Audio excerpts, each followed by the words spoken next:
Siapakah Insinyur Salah Atia ini? Mengapa kematian beliau menggemparkan Kairo? Dengan pemakamannya yang dihadiri lebih dari 500.000 orang. Mari kita simak kisah dari Asosiasi Universitas Islam Mesir ini.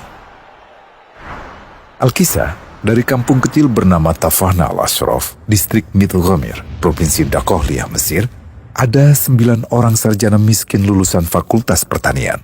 Lalu mereka pun sepakat membuat sebuah peternakan unggas, sembari mencari mitra ke-10.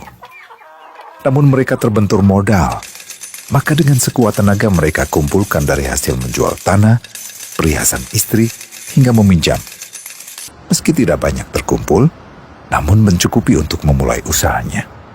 Pertanyaan tersisa, siapa mitra yang ke-10? Insinyur Salah, satu dari mereka, pun berkata, "Aku sudah menemukan mitra yang ke-10.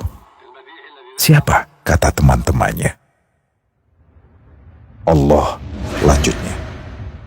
"Allah akan menjadi mitra usaha kita yang ke-10. Allah akan mendapat 10% dari keuntungan kita. Dengan perjanjian, Allah yang akan memberikan perlindungan dan pemeliharaan, keamanan dari segala wabah penyakit." Akhirnya mereka pun sepakat. Kontrak kerjasama pun ditulis secara rinci dan dicatatkan ke notaris, lengkap dengan peran mitra ke-10 tersebut. Tak disangka, setelah 1 musim bisnis mereka langsung meroket, jauh dari yang dibayangkan sebelumnya. Lalu mereka pun kembali bersepakat menambah jatah keuntungan mitra ke-10 menjadi 20% di musim kedua, dan begitu seterusnya hingga mencapai 50%. Lalu bagaimana keuntungan mitra ke-10 itu dialokasikan?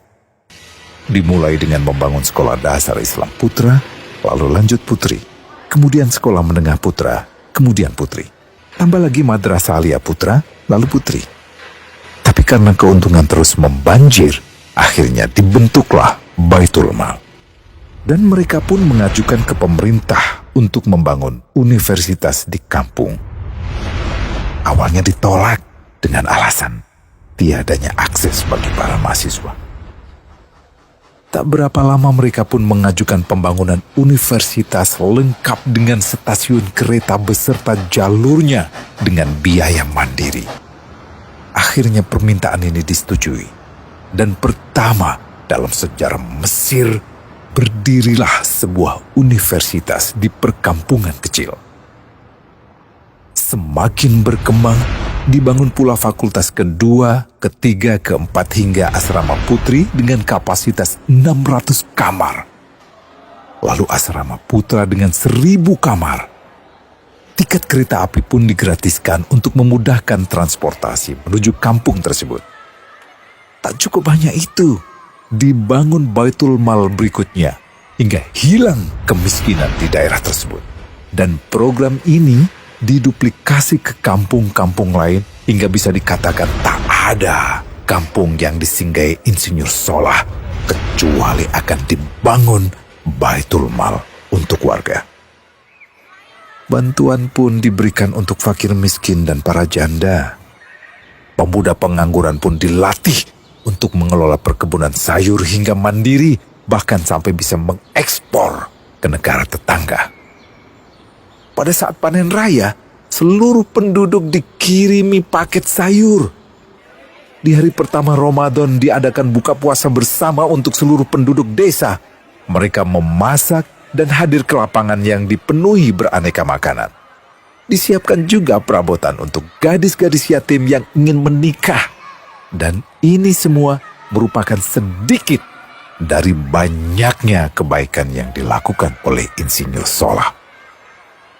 Hingga pada akhirnya disepakatilah keuntungan perusahaan 100% untuk Allah. Insinyur Salah yang awalnya adalah salah satu mitra usaha berubah menjadi karyawan Allah. Dia hanya menerima gaji, namun dia memberikan Tuhannya syarat agar membuatnya hanya butuh kepadanya dan hanya meminta kepadanya. Inilah sosok Insinyur Salah Atia, aktor utama kisah menakjubkan ini. Keikhlasannya membuat ia sama sekali menolak terkenal di media massa. Dan kini, meski orang yang melibatkan Allah ke dalam bisnisnya ini telah wafat, terbayang seluruh amal jariahnya yang selalu mengalir untuknya. Masya Allah. Pertanyaannya, akankah ini hanya menjadi sebatas kisah saja? Atau menjadi teladan bagi kita untuk mengikuti jejaknya?